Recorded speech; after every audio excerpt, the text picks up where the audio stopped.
Welcome to my latest case, The Secret of the Old Clock. To start, choose Junior or Senior Detective. If you're new to adventure games or need some help, click on Tutorials. The year, 1930. The place, the road to Titusville, where we find Nancy Drew behind the wheel of her blue roadster, pondering this question.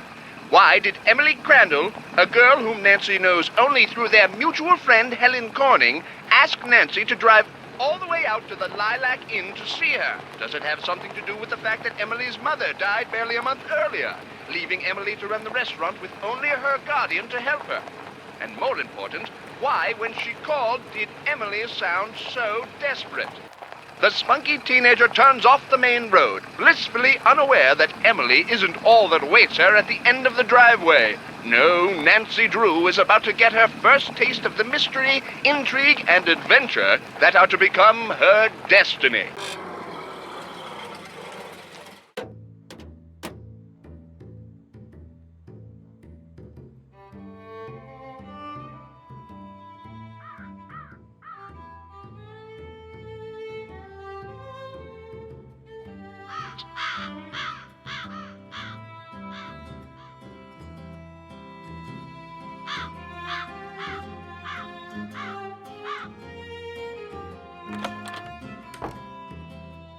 Well, hello. I'll bet my bloomers you're Nancy Drew. That's right. Are you Emily's guardian? You got it. I'm Jane Willoughby. I'm Emily's guardian, but only for the next 3 months until she turns 18. Then she's on her own. It smells like someone's been baking pies. Pies are the Lilac Inn specialty. We get orders from all over. Oh, that reminds me, your father called. You're supposed to call him. You can use the coin phone on the porch. Emily didn't say anything about you coming until just this morning. Is it okay that I'm here?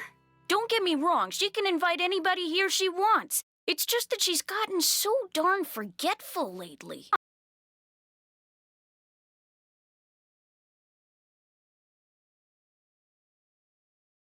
Maybe she's just, still thinking about her mom. She misses her mom, that's for sure. So do I. Gloria and me, we were best friends, you know? The two of us ran this swell little dress shop over in Capital City. But then she got hitched and I didn't. And the next thing I know, she's writing me saying it would sure take a load off her mind if I could take care of her little girl should something ever happen to her.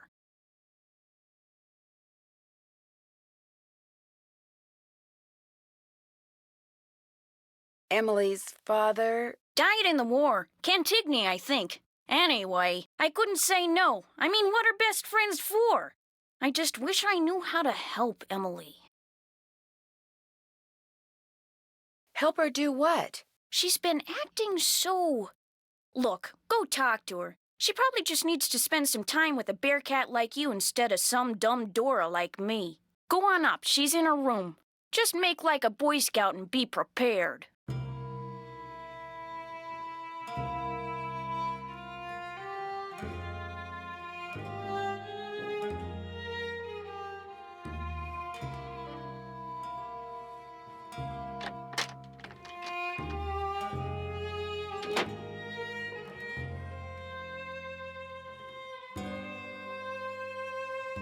Nancy, hi. Welcome to the Lilac Inn.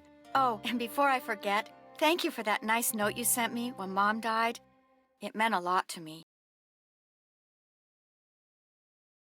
When Helen told me I felt so bad for you, I had to do something. You and I may not be best friends or anything, but you're still one of the nicest people I know. You obviously need to get out more. That's why I'm hoping you'll do me a favor, a big favor. You and your dad? What kind of favor? Shh! What's wrong? I thought I heard something. Your father has a safe, right?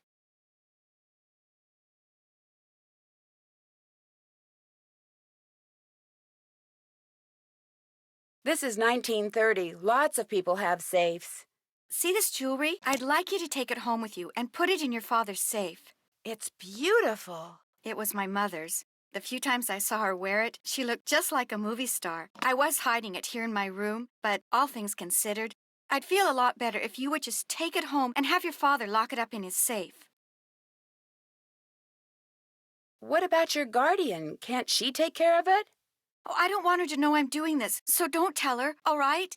See, strange things have been going on around here. That's all I can say. I know it sounds loony, and Jane probably told you that I've been acting loony, but please do this for me. What was that? Emily, come downstairs, quick! The kitchen's on fire! Come on, we better get out of here.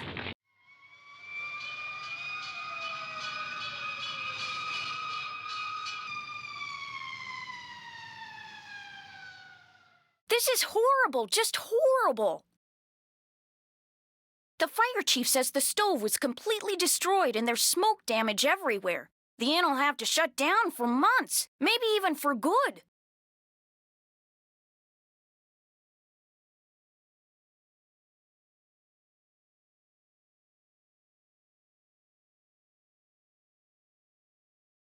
Will insurance cover the damage? I asked the fire chief the same thing. He said there could be a problem. What kind of problem? It looked to him like one of the burners on the stove had been left on. The flame either went out or was never lit, but anyway, something made a spark and boom. He said insurance companies are very reluctant to pay out when things look hinky, and that's when times are good. Where did Emily go? She was right here. Emily was the last person to use the stove. Like I said, she's been real forgetful lately.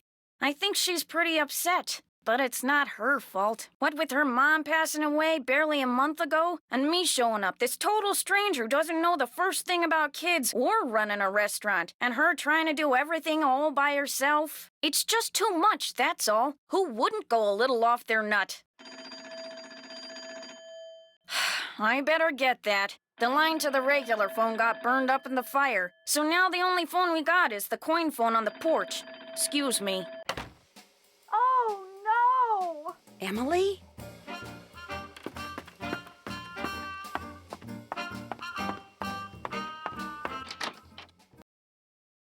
My mother's jewelry! It's gone! Someone must have stolen it while we were all downstairs. I knew something like this was going to happen. I just knew it. You mean this sort of thing has happened before? Yes. No.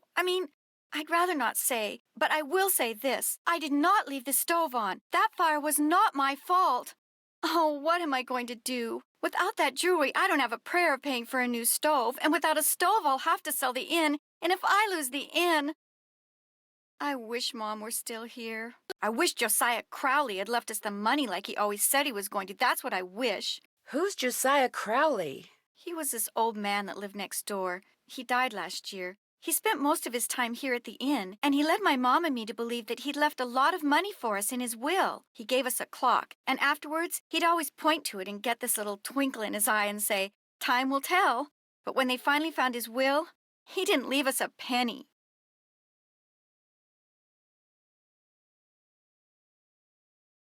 Maybe he didn't leave you anything because he didn't have anything. Oh, he didn't act like it, but he was rich. His estate was worth almost $250,000. Everything went to Richard Topham.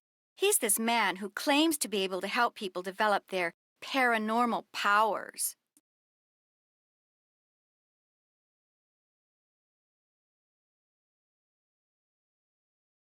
Why do you suppose Josiah left everything to him? Josiah was kind of a screwball. One time he showed up at my birthday party dressed as my great-aunt Harriet.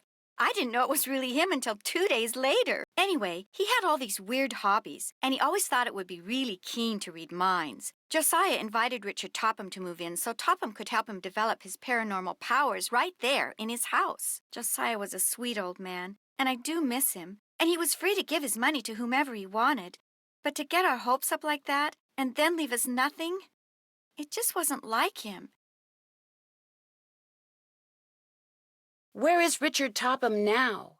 He still lives in Josiah's house, which is right down the path out back. His house and the inn were built at the same time by two brothers during the Civil War.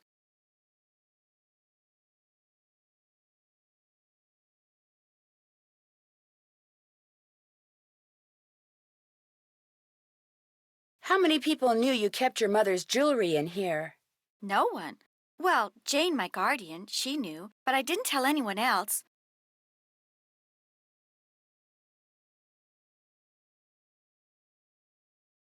Was your mother's jewelry insured? Gosh, I forgot about that. I don't know. Jim Archer, I bet he'd know. He's our banker. I guess I should go talk to him. You don't sound very happy about it. I'm just so bad at business things. And Jane, my guardian, she tries hard, but she's no good at it either. Maybe you could go talk to him. Please? It would be such a big help.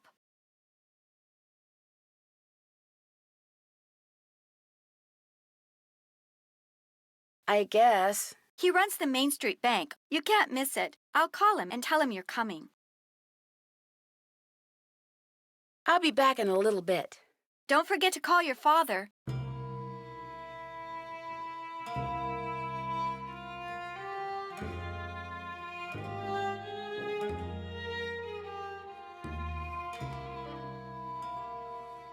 Is this your sewing machine? Actually, that belonged to my mom. She and Jane used to be dressmakers. Mom was going to teach me how to use it, but she never got the chance.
Guess I can't turn the crank unless I'm playing a record.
So, is Emily all right? Someone stole her mother's jewelry. What?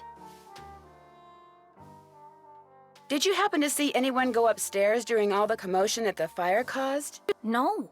You mean someone stole it while everybody was rushing around trying to put out the fire?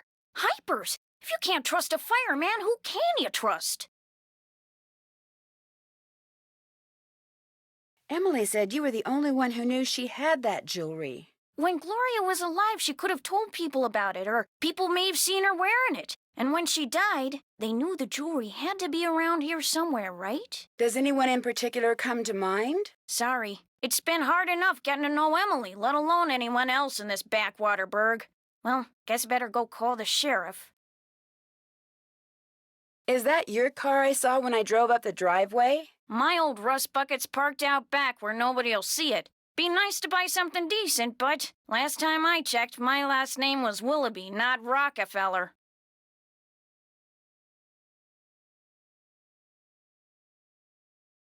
Well, I'll talk to you later. Bye now.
Drop a nickel into the slot, please. Hello. There we go. Now, how may I be of service? I'd like to talk to Carson Drew. His number is KL57187. Hang on a minute. Carson Drew speaking. Hi, Dad. Well, I see you got to Titusville okay.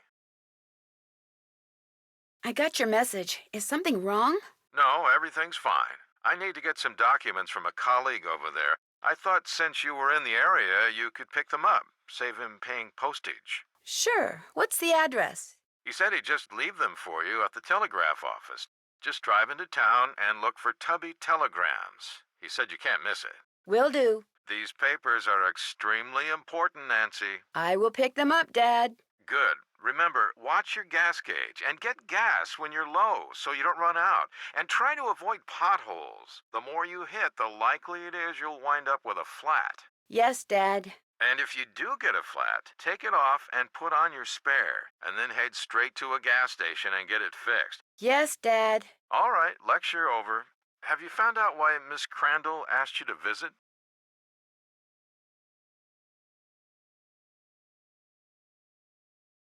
She wanted me to have you lock her mother's jewelry up in your safe. Only someone stole it before I could take it with me. Stole it? Good gosh.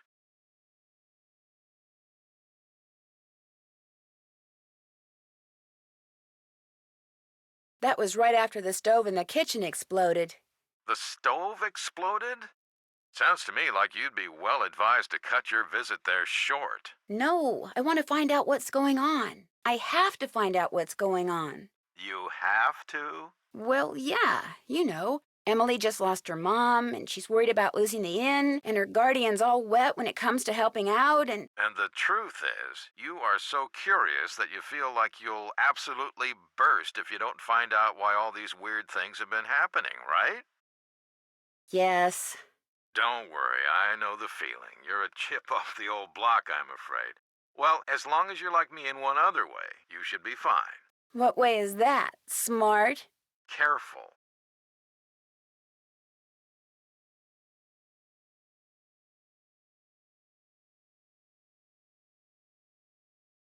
I met Emily's guardian, Jane. What does a guardian do, anyway? A guardian is pretty much a surrogate parent. Jane is legally responsible for Emily's physical and financial well-being. Jane doesn't strike me as being the parental type. In fact, I get the impression she's in way over her head. Fortunately for her, it's not forever. Most guardianships end when the ward turns 18. And then both Jane and Emily will be free to do whatever they please.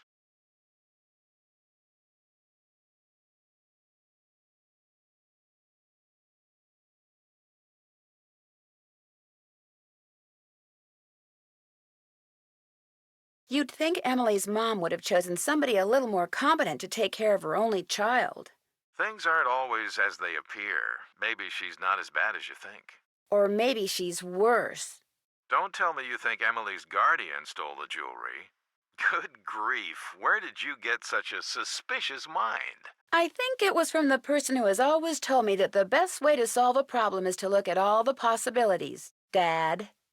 I did say that, didn't I? If somebody says they're going to leave you something in their will and then doesn't, is there anything you can do about it? Not a thing. Whatever's in writing is the only thing that counts, unless, of course, the will was tampered with or forged, and you can prove it. If not, you're out of luck. Why do you ask? Emily's neighbor, Josiah Crowley, told her and her mom that they were going to inherit part of his estate. But when he died, his will left everything to this ESP expert named Richard Topham. That's too bad, but this Crowley fellow was free to leave whatever he wanted to whomever he wanted, I'm afraid. People do change their minds, you know. Goodbye, Dad. Take care.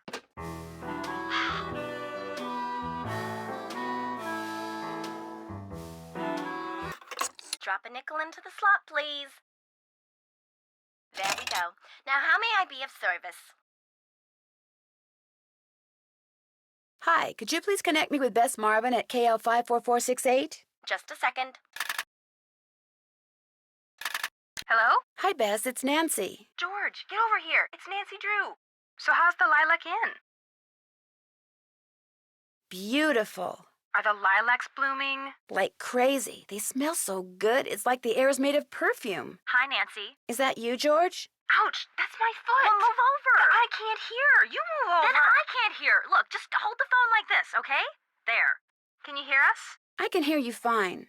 It would be so nice to have 2 phones in this house. We don't even have a telephone at our house. So quit griping. So, Nancy, what's the scoop?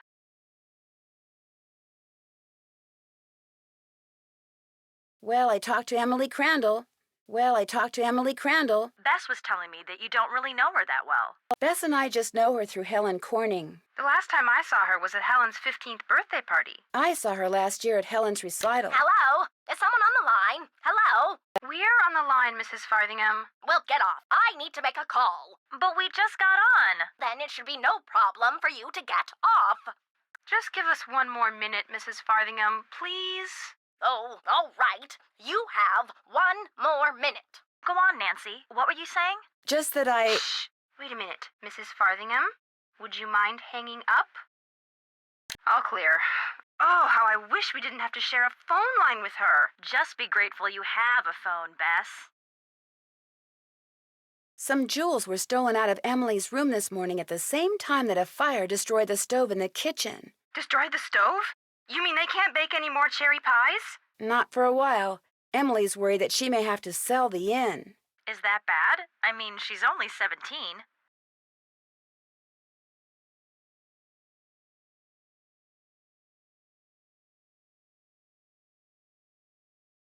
I think she'd like to hang on to it because her mom would have wanted her to. I sure wouldn't want to be saddled with something like that. Even if it meant having all the cherry pie you could eat? I hadn't thought of it that way. Helping run the inn is all she's ever known. Are you girls still on the line? We're not done talking yet. Well, I've been patient long enough. You girls get off right now. But we... Right now, or the next call I make will be to your father. We gotta go, Nancy. That's all right. I'll call you later. And I'll thank you not to listen in. Oh, don't worry, Mrs. Farthingham. Only nosy busybodies listen in on other people's phone calls. Yes, well, hang up and be quick about it. Bye, Nancy. Talk to you soon.